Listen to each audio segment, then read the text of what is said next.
Last I get back to my story. Now, it's important that you know all this was going on during the summer and who was involved, and to understand why, to make the story make sense, you got to understand how Mr. Gary almost lost the springs.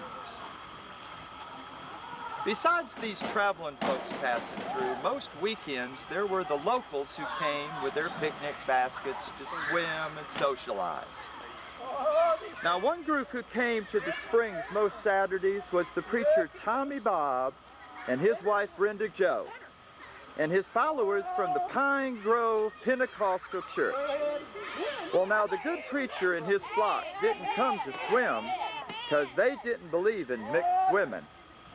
They also didn't take to drinking, to smoking, to card playing, to picture shows, to dancing, to fortune telling, and most of all, fornicating.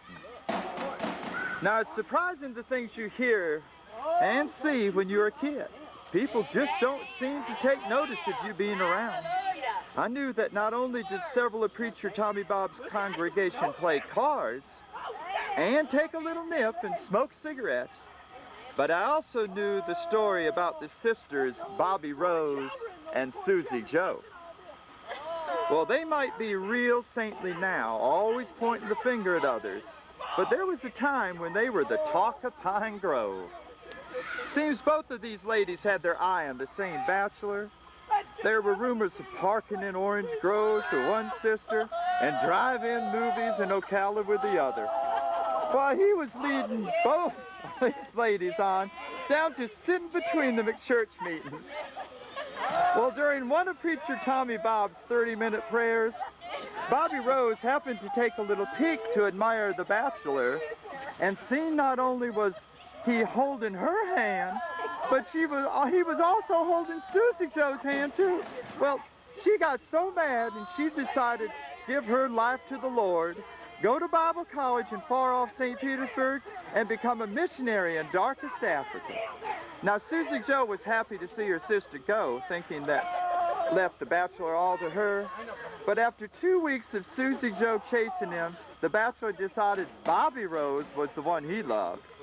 Well, he borrowed his pa's pickup truck and took off to bring Bobby Rose back and marry her.